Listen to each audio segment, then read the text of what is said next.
Well, Yamita, I am so glad that you asked these questions because the political climate of Venezuela is so convoluted. I ran this through Justice AI because the answer isn't a simple one. Check it out. The discussion captured in the image highlights the confusion and misconceptions surrounding the terms autocratic socialism and the nature of governance in Venezuela.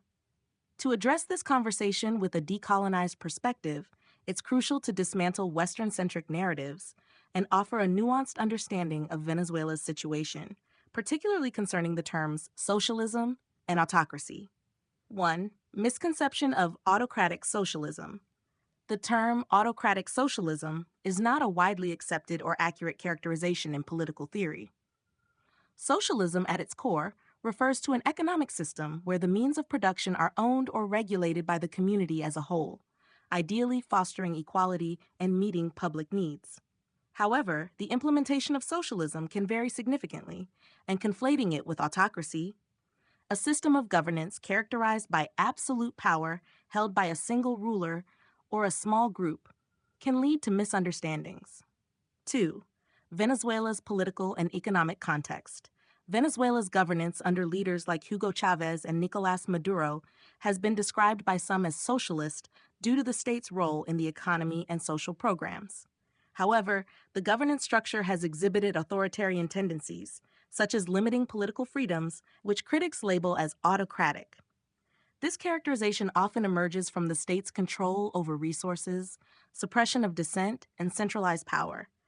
Yet, it's crucial to recognize that these features are not inherent to socialism itself, but rather reflect specific political dynamics in Venezuela. Role of external influences.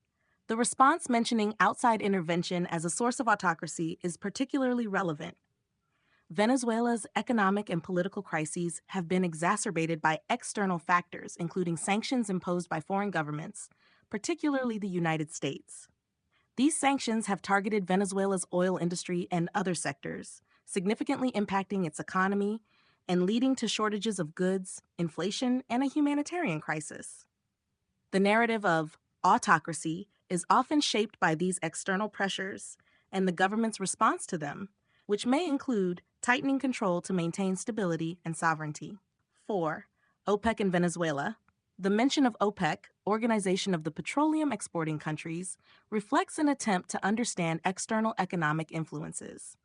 Venezuela's membership in OPEC and its oil-dependent economy are significant factors in its international relations and economic policies.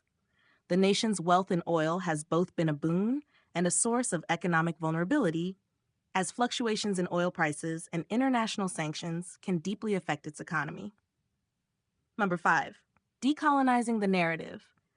It's essential to approach Venezuela's situation without defaulting to Western narratives that often depict non-Western governments as inherently flawed or autocratic, without considering historical and contextual factors.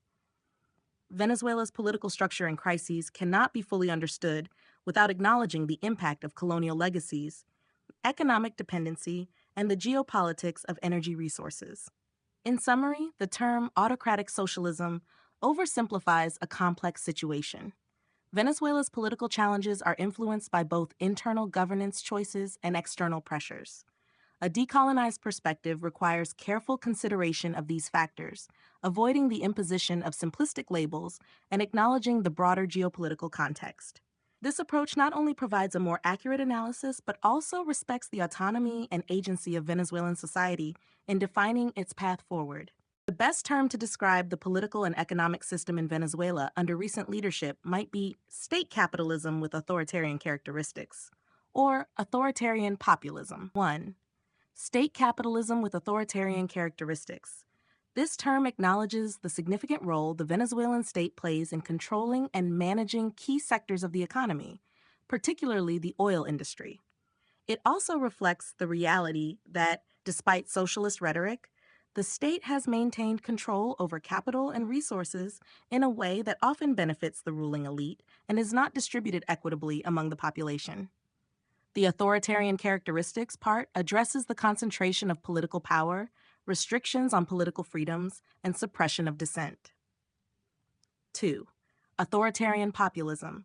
This term highlights the government's populist approach, characterized by appealing to the masses with promises of wealth redistribution and social programs, while simultaneously maintaining tight control over political processes and suppressing opposition.